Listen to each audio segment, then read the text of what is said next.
Hello everyone, this is Quiversee, and welcome back to some more of Legend of Zelda, Link's Awakening. Last time we heard about some trouble in Mabe Village as moblins had ransacked it, made our way through the good old Lost Forest, or Mysterious Forest, excuse me, to the Moblin's Den, which is right around here. After rescuing Bow Wow, took him on a little trip. He found a couple of spots we're going to want to check out later. And made our way here to Grotto of the Kapanga Swamp.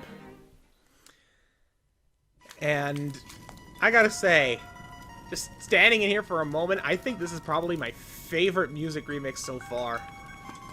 It is delightfully eerie, and I love it. Anyways, this dungeon has a couple of gimmicks to it. One of them, darkness. Nice to know that magic powder, one dose, can hit 2 torches. I don't think it could do that in the original. Got ourselves a green skeleton. This one is a bit more aggressive as he jumps towards us. And we get a key that falls from the sky.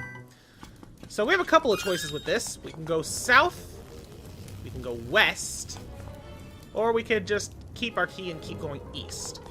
I think I'm going to go west in this case.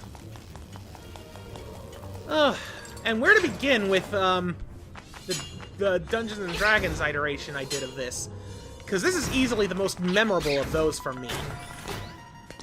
I suppose I should start by mentioning that before the party had ever gone into here, they actually had a special item with them. I forget what the item is actually called, but suffice to say, it was basically a mirror that they could use to scout ahead for traps and such. Oh, there's a stone beak. That's helpful. But, yeah, basically, it was a mirror they would use to scout for traps and the like. And I remember that they tried to do it here. And they found a few of them. Like, you know, a lot of the blade traps and stuff were replicated. I added a couple of new ones. You know, stuff like that would make sense. But I'll come back to that thought a little bit later. Part of the floor is raised. Tap the shiny crystal. Yep, this has a switch crystal. It is currently blue, which means the blue blocks are raised and we can't go through. But we hit it, it turns orange. The blue ones go down, and then the orange ones are raised. Pretty straightforward stuff. But now we get to the puzzle. And a skeleton with a shield. Just gonna flip that and boop. There we go. Gonna get the small key in the box, and I am not touching the acorn. Also, fun fact, unlike in, say, Link to the Past, you can stand on these, and that's actually required for some puzzles. And you can jump across, but you can't jump on top. They're just a little too high. Also, I think I broke him. That poor creature. There we go! An instance of flying stuff. In this case, magic powder. Quite handy. Right, got ourselves a box over here. And we get a small key. Yeah, I will admit, I don't remember if I reincorporated the idea of switch crystals when I recreated stuff. Oh. So, these are Shy Guys. And, in case you can't tell, their gimmick is that they mirror your movements. Best way to take care of them, charge up a spin attack, somehow get hurt even though you weren't moving, and just do that. But the key is on the wrong side. Yeah, we have to loop around to get it, but I'll worry about that later. For now, I'm gonna kill these.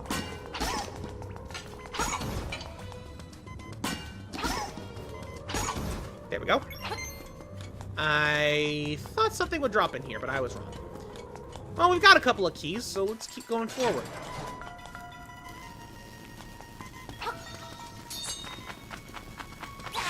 Yeah, Bottle Grotto. A lot of bottles in here, in case you can't tell. Make every block design the same, a new path will open. Ah, another cryptic puzzle about pushing blocks. One thing you'll notice a lot is there's going to be differences in floor patterns. Like here, it's mostly just standard cave floor, and then there's that, like, tile spot. Typically, that means you're going to want to push stuff onto it. And the way forward opens. That's essentially what the clue of that owl there was trying to say. And it takes us to another side-scrolling section. This time with spikes and moving platforms. Pretty simple stuff. But what lies in here? More darkness! Yes! Oh, I think I know what's in here. It's a mini-boss. Yup! Say hello to the Hinox! He's a big Cyclops beast that murders your face. That didn't last! Hinox is pretty tough. If memory serves, like in the original, I would never have that big of an issue with him. He would just be annoying because he would take a nice chunk of hits. And obviously, he hits pretty hard himself. Well, let's see what's down here. Ah, it's another Shy Guy. This one's in a bit of an odd spot, but we can still get him around. He would always be a little bit of pain for me to get. So I think it was a little bit easier because of the more fluid motions in this. And we get the compass. Okay. Good to know. Good to know. Let's take a look at the map so far. So you can tell, this dungeon's a bit bigger than the Tail Cave. You know, just a little bit. That's where we died, where the Hinox was. So, yeah, we've basically done all we can besides that and getting the one key we, unlocked but didn't claim. Let's let Mr. Sparky go around and yoink! Get that key. So, because of all the skeletons and stuff in here, that was kind of what I themed this one around, was a lot of undead stuff. This was essentially a crypt. You know, and it kind of makes sense. You know, you got things like pots, which could be replaced with, like, you know, burial urns and things like that. So, pretty straightforward thing. Again, just kind of talking about my D&D thing. I apologize if that's annoying to people. It's just, this is something that I've wanted to do with this one for a while, is, like, talk about that, the interpretations I had of it. And the funny thing is, now that I have the chance to do it, I'm, like, blanking on some simple things and getting my wires crossed, so... You can tell I planned this out really well, but it's special enough that I still feel the need to do it. Don't hug me. No. Bad Hinox. No hugs. Oh yeah, and he throws bombs. Kind of forgot to mention that. He did not take nearly as many hits as I thought he did. Not that I'm complaining. You know, I seem to remember that when you killed them, they would also drop fairies. Like, to give you a full heal. But I'm guessing those are also disabled because hero mode. That or I'm just misremembering. What does it say? First, defeat the imprisoned Stoll's voice. Last, the skeletal Stalfos. I forgot that Pull's voice were in this. Oh my! I forgot those were in this, too. Those are some kind of gravity orb. But, yeah, I'm remembering those now. They're a bit more intimidating in this version because of the effects. But, the effects were so subdued in the original that sometimes it would be hard to tell for sure if they were active or not. And, you know, just sort of feeling the effects. So I'm kind of glad that they would give it a little bit more flair. Got ourselves 20 rupees. Joy! Oh, please tell me this is the room I think it is. Please tell me this is the room I think it is. It is! This is the room with the booze. Okay. So this is why I wanted to wait a bit. Yeah, you want to turn the lights on to scare the booze away. That's how you deal with them. But this room is so memorable for me because of my D&D thing. So... Oh! Well, there's the power bracelet. I forgot that was in here. Now we can finally pick up pots and stones. They're no longer too heavy for us. But you remember how I mentioned that there was that mirror that could reveal traps? So, that room there is where they actually managed to enter the dungeon from, because they had a means to teleport in. Because they looked around and saw, oh, this room is pretty safe. It's just a room with a big pot in it. And that's all that was in there. And sure enough, there were ghosts in there. And I still remember that they got frustrated with me at the time, because they were like, what do you mean? We'd searched around for traps and stuff. And all I had to say in response was, yeah, but that's not a trap, it's an ambush. And that's just kind of become a saying among me and my friends now, even though none of the people, even though I don't think I'm really in communication with this, but with any of the people that were in that game. Which is a shame. But, yeah, that was how it started, was with them getting ambushed by ghosts after thinking that they were safe. And I find it just hilarious to me, just thinking back on it anytime. Ah. So this is the room that the stone owl was talking about. We have 3 enemies in here. A Keese, a Stalfos, and the Pole's Voice, which is the little bunny thing trapped in there. I'm not sure how to defeat the Pole's Voice in this situation, unfortunately. Because they are very unique. Let me see if I can sort it. No, that's what I thought. So, Pole's Voice are interesting. They were around... Oh. Hello. I don't remember being able to do this. No, get back here. I'm going to... Pole's Voice are unique. They've been around since the original Zelda, and the way you would defeat them is one of 2 ways. For the Famicom version of Zelda, you would have to use, let me get this while I can. You would have to use the microphone and the controllers to scream at them. Otherwise, you had to use bombs. The gimmick being that their huge ears are super sensitive to sound, and therefore you have to use loud sounds to kill them. And, in case you haven't noticed, we're kind of lacking in the bombs department. So, I'm not exactly sure what I'm supposed to do. I don't remember how to beat that particular Pole's Voice, so I'm gonna just go in here, into Mario Land, complete with Piranha Plants and Goombas. And we can kill the Piranha Plants because we have a sword. Take that, Mario! That Goomba and Piranha Plant can live. Okay, so we're back in here. Oh, wait a minute! I think I remember. I think I remember what we're actually supposed to do. Gotta throw a pot at him, isn't it? No? Or did I miss? I might have missed. Yep, I missed. That's all it was. Then the Keese. And then last, the Stalfos. The challenge in that one is just being able to deal with the Pole's Voice at the beginning. And we get the Nightmare Tea.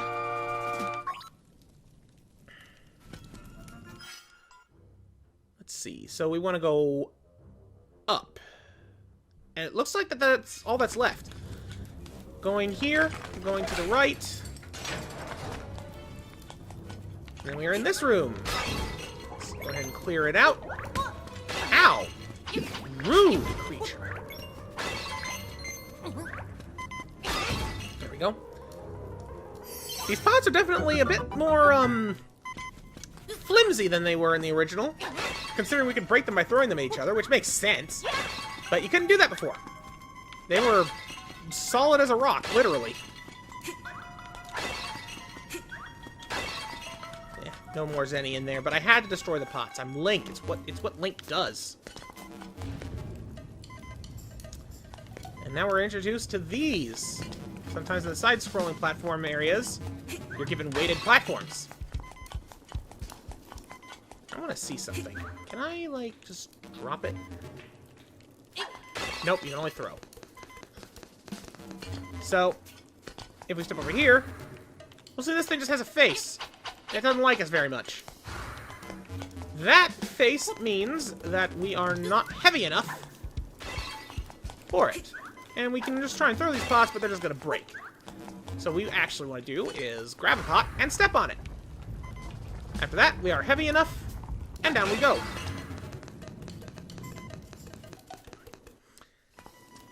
And now we are about to approach the boss.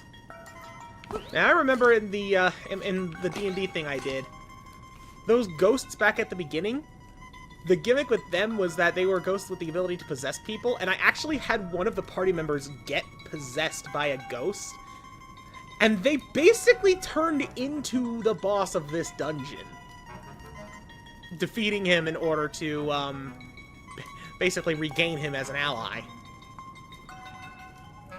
And I want to try something like that in a campaign again, because that was fun. Fun fact, this was like 15 years ago that all this happened, which is why I'm getting a bit mixed up with some of it, or being very sparse with some details. But for the real boss here, it's a bottle. And in the bottle, it's a clown genie! Ho ho ho! I'm your bad guy this time! Ho ho ho! Genie! And he's juggling fireballs.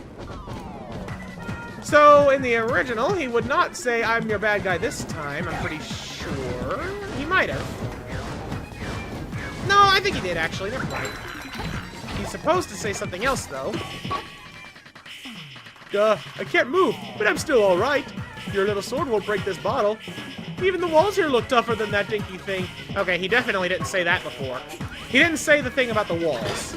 But yeah, you're supposed to pick up the bottle and throw it. Okay. Yeah, you can't hurt me as long as I have my bottle. And that's the gimmick. You basically need to dodge around until he goes back in his bottle and chuck it at the wall. As you can see, it cracked when we did that. Dodge the fireballs. He's gonna taunt us, smack it with a sword, grab the bottle, and chuck. It cracks again. Once more, and it may very well shatter. I remember this being the first boss to give me any real trouble the first times I played this game. And it's not because of this phase. It's because of what happens after we break the bottle. So now he's out. Ah, you broke my bottle, why you make me hopping mad! Now he's gonna do this! Teleport and make illusions of himself. After which, yeah, he gets much more aggressive.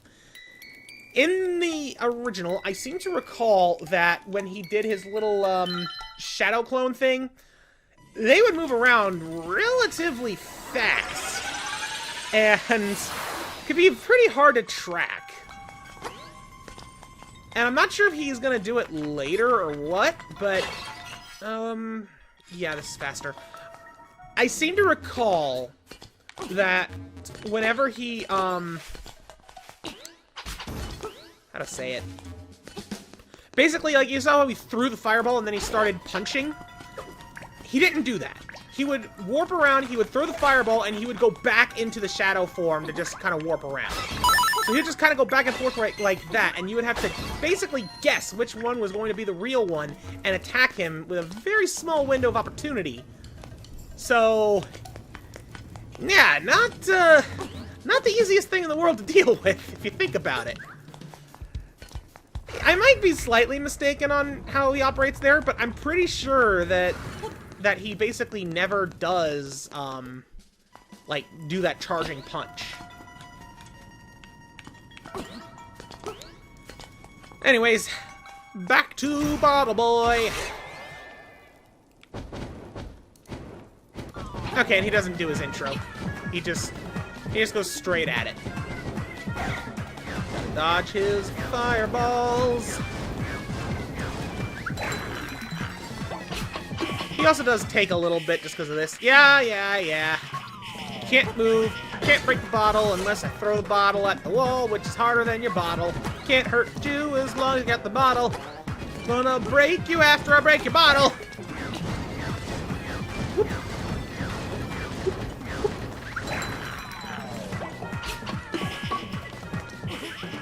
I really do like this genie, though. He's incredibly goofy. And they did a very interesting job recreating his appearance from the sprite, I have to say. Like, I never really thought of him as a clown, but it makes sense. He's literally juggling fireballs. Alright, you hopping mad now? Heck yeah, you are. Alright. Where are you gonna go? Where are you gonna go? Where are you gonna go? I don't know. You're there. Okay, I hit him, and he does it again. I seem to remember he also does more than 2 at some point, so we'll see if that stays in.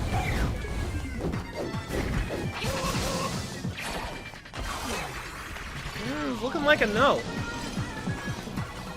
Yeah, they definitely made this easier, in my mind. Yeah, no, because he would do more than just 2, and he would literally just fireball and then go back into it. He wouldn't charge you.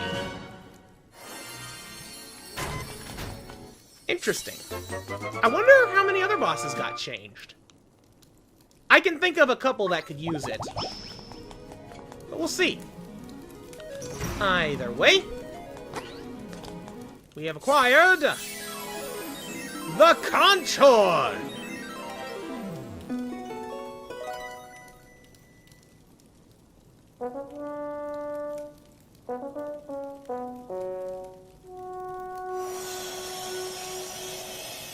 I love the little brass keys on the side of it. That's a nice touch.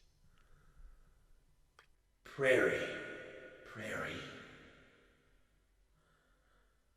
The prairie is waiting.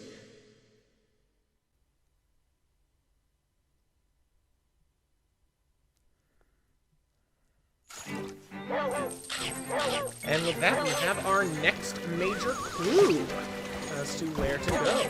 Ow. But before we wrap things up for tonight, let's say we return the puppy. Eternal bow wow to Madam Meow Meow. I'm sure she'll be very grateful. Might even give us a reward or something.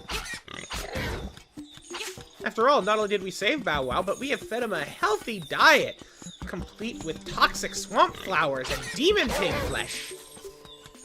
Exactly what every growing chain shop needs. Don't spoil your appetite now. Okay. Let's cut out that last bush that keeps mysteriously regrowing every time we head that way. Dompe? I'll talk to you in a minute. Oh yeah, we can't do that. Gotta go inside. Oh, I really appreciate what you did for my poor, precious Bow Wow. You are such a nice boy. How can I ever repay you? Oh, I know.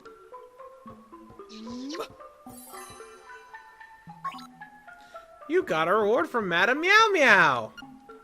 Lucky? He's blushing. Yep, that's your reward. Oh, my Bow Wow was so... Okay, yeah, you're still talking about his fur. Suppose I'll also mention that, this is a photo opportunity right here. Yeah, if you, come here in the original version after talking to the photographer, he will, take your photo with Bow Wow. Ever inching you closer, until you get so close that Bow Wow starts to chase you. And the resulting picture is understandably quite hilarious. Anyways, does this say anything? Dompe shack this way. Adventure and assistant wanted. That's very vague directions there, Dompe. Good seeing you. Got your other stuff squared away for right now? In that case, let's step into my shack. Can I? I'll be honest, I get the signpost. You going ahead to my shack. Okay, so I guess he's just there to say the shack. Talk about the shack. Well, who am I to say no to that? I think that next time on Legend of Zelda Link's Awakening, I'm gonna pay Dompe's shack a visit before moving on with the main game. Because I am curious with how that's going to go. I know what it is, but I don't know how it works. So, that'll be a fun experience. Thanks so much for watching. Goodbye.